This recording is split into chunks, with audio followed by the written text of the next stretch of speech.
بەڵێ سەبارەت بەم پرسا گفتوگۆی زیاترەکەین ئاویش دەستپێکردنی دانوستانەکانی عێراق و ئەمریکایە لەسەر کشانەوەی هێزەکانی هاوپەیمانان کە میوانمان عەبدوڕەحمان جەزائیری پسپۆڕی ئەمنی لەگەڵمان میوان دەبێت و ئەو وەڵامدەری پرسیارەکانمانە بێت. ئەم کاتەتان باش بەڕێز عەبدوڕەحمان. پێش هەموو شتێک با بزانین ئەم دانوستانەی کە بەتەمایە ئەنجام بدرێت لە نێوان عێراق و هەروەها هاوپەیمانان خوێندنەوەتان بۆی چییە؟ دەرچوونی هێزەکانی هاوپەیمان و کۆتایی هاتنە بە ئەرکەکانیان یاخود گفتوگۆکردن و دانوستاندنە و داڕشتنەوەی کارەکانیانە سەر لە نوێ؟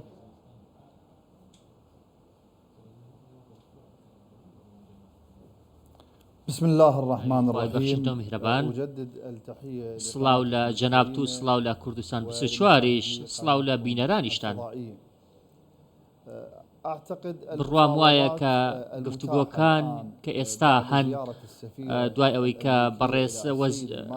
بەڕێز باڵێزی ئەمریکا سەردانی مالیکی کرد و نامەیەکی هەڵگرت بوو. ئەو نامەیەش دوو بابەتی لە خۆی گرت و بابەتی یەکەم بابەتی هەبوونی هێزەکانی هاوپەیمانان بوو لە عێراق وەکو نامەیەک بۆ سەقامگیری عێراق. بابەتی دووەمیش بابەتی هێرش بوو بۆ سەر بنکەکانی هاوپەیمانان بە تایبەتی ئەو هێرشانەی لە دوای 7 ئۆکتۆبەرەوە دەکرێنە سەر بنکەی عین ئەسەد و هەریر و ناولێر و ناوچەکانی دیکە. پێم وایە باڵێزی ئەمریکا ئەوەی ڕاگەیاندووە کە نابێت ئەم بنکانی ئەمریکا چیتر ڕوبەڕووی هێرشی درۆنی و هێرشی موشکی ببنەوە لەلایەن ئەو گروپانی خۆیان بە مقاومە ناسراوە. ئەو نامەیە بۆ حکوومەتی عێراقی بووە بوو بە شێوەی گشتی. نامەکە دەڵێت کە هیچ شێوەیەک بە هیچ شێوەیەکە هێزەکانی هاوپەیمانان لە عێراق دەرناچن تاوەکو ئەو کاتەی دەستەبەری ئاسایش و سەقامگیری لە عێراقدا نەبێت. بەڵام ئەوەی کە پەیوەستە بەلایانی حکوومەتی عێراقیەوە حکوومەتی عێراقی توانای نییە بەسەر گروپەکانی بەرەی مەقاومەدا کە هێرشی درۆنی و موشکی ئەنجام دەدەن. پێم وانێ حکوومەتی عێراقی بتوانێت کۆنتڕۆڵیان بکات ئەو گروپانە. ئەوەی کە پێویستە بە گفتوگۆکانەوە ئەمریکیەکان بەم شێوەی کە ئێستا هەیە دەرناچن لە عێراقدا سەرباری ئەو فشارانەی کە لەسەر بایدن هەیە، سەرباری ئەوەی کە دەستوەردانی ئەمنی هەیە سەبارەت بە هێزەکانی ئەمریکا، بۆ نمونە هێرشکردنە سەر بارگەکانی حەشدی شەعبی کە ئەمە هەروەها کوشتنی جێگری سەرۆکی دەستەی حەشدی شەعبی بەڕێز حاجی موهەندیس و حاجی قاسم سولەیمانی، ئەمانە هەر هەمویان دەستوەردانی ئەمنی بوون لە کاروباری ناوخۆی عێراقدا. بەڕێز سوودانی ئێستا چەند بژاردەیەکی لەبەردەستایە.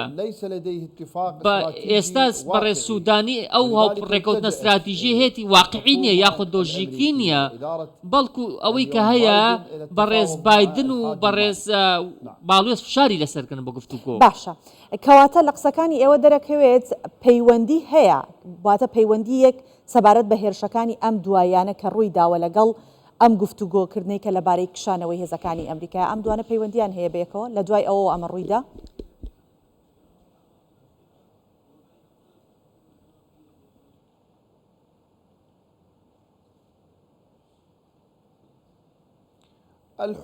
بەڵێ حکوومەتی عێراقی کاتێک داوا لە ئیدارەی ئەمریکا دەکات بۆ ئەوەی کە لە وڵات دەربچن پێویستە دەستەبەری ئاسایشیش بکات یاخود دەستەبەری سەقامگیری عێراق بکات دوای چوونە دەرەوەی هێزەکانی ئەمریکا.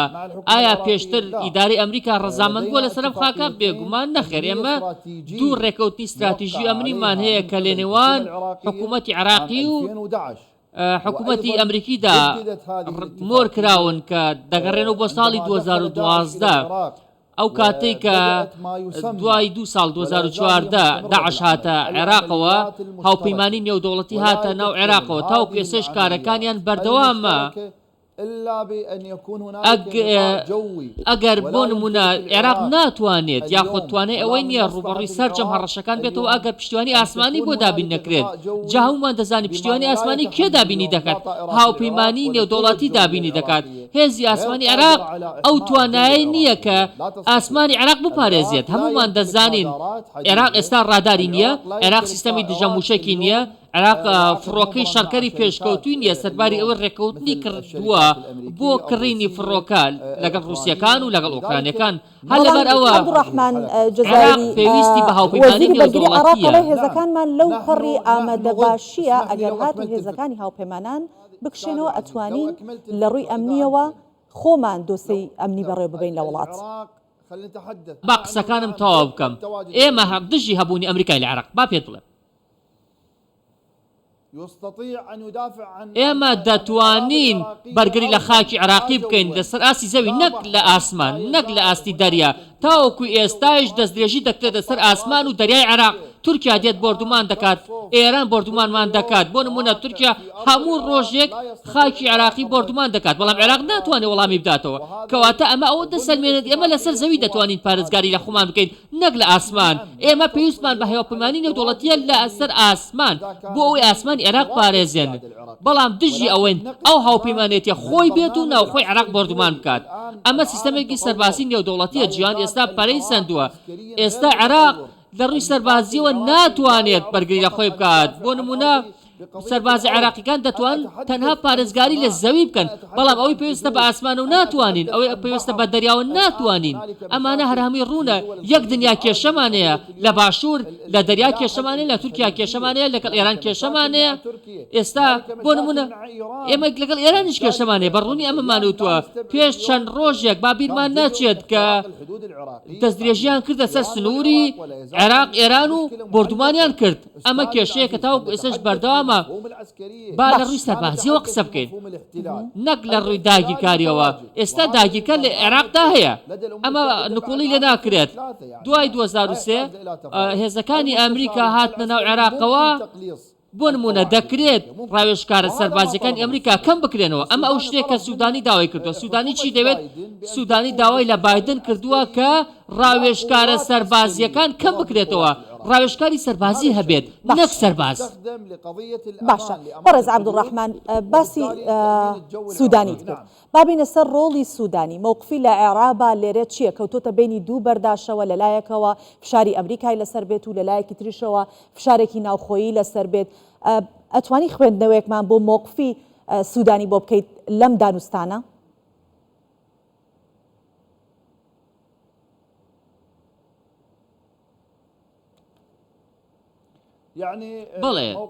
بەڵێ هەڵوێستی سوودانی ئێستا لای حکوومەتی ئەمریکا هەڵوێستێکی هەڵگەڕاوەیە یاخۆت پەشیمان بوونەوەی تێدایە.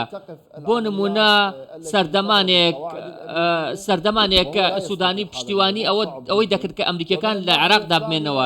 ئێستا سوودانی ناتوانێت بەرگری لە بنکەکانی هاوپەیمانان بکات لەناو خۆی عێراقدا.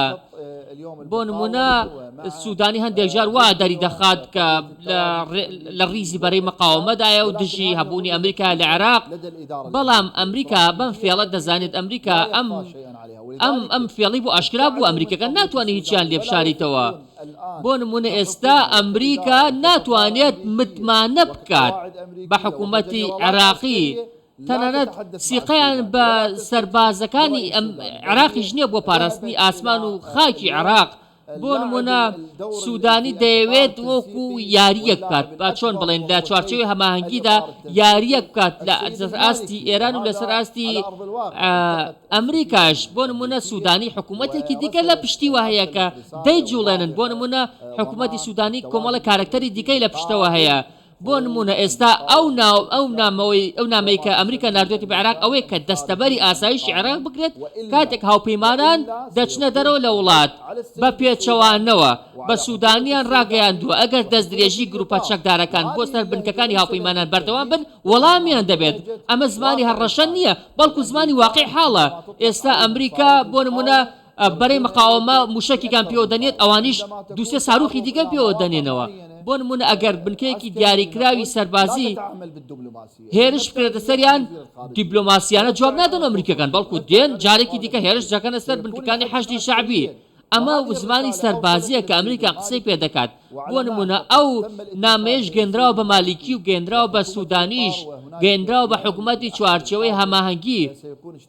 پێم وایە کە ڕۆژی یەکشەممە کۆبوونەوەیکی فراوانی سەربازی دەکرێت بۆ هەڵسەنگاندن سەبارەت بە هەبوونی هێزەکانی هاوپەیمانە لە ناوخۆی عێراقدا. ئایا پێویستە بمێننەوە؟ ئایا پێویستە زمانی دیپلۆماسی بگرنە بەست؟ ئایا پێویستە زمانی سەربازی بگرنێت؟ ئێستا تۆ ناتوانانی لەگەڵ بەرەی مقاومە گفتوگۆ بکەیت، چونکە ئەوان بەردەوامن لە هێرشکردنە سەر بارەی ئەمریکا و هێرشکردنە سەر بنکەکانی ئەمریکا. ئەرکی سوودانیە بنکەکانی ئەمریکا بپارێزێت، بەڵام ساڵێکە نەیتوانیوە بنکەکانی ئەمریکا پارێزێت، بەردەوامە لە گفتوگۆ. عەبدوڕەحمان، یەک پرسیارم هەیە زۆر بە کورتی ئەگەر وەڵامم بدەیتەوە. چاودەرانی سیاسی ئەڵێن ڕەنگە عێراق بە دەردی ئەفغانستان بڕوات ئەگەر هێزەکانی هاوپەیمانان بکشێنەوە. خوێندنەوەتان بۆ مەچیە؟ بەس بە کورتی.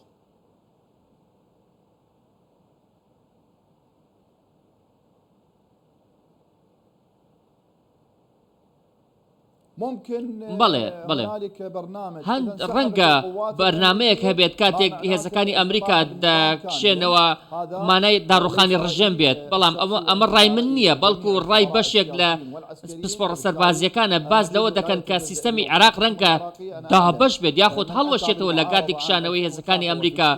بۆ نمونە ئێمە لە ساڵی 2023ەوە باسی ئەومان کردووە کە پێویستە هێزەکانی ئەمریکا لە عێراق بکشێنەوە، بەڵام هەندێک پسپۆڕی سەربازی هەند ترسیان هەیە، بەشێک لە سیاسەکان ترسیان هەیە، بەشێکیان ترسیان هەیە کاتێک ئەمریکا لە عێراق دەربچێت ئەو کاتە پرۆسی سیاسی لە عێراقدا بە تەواوی شکست دەهێنێت، ڕەنگە فەوزا ڕوو بدات، بە دووری نابین ئەمەش ڕوو بدات.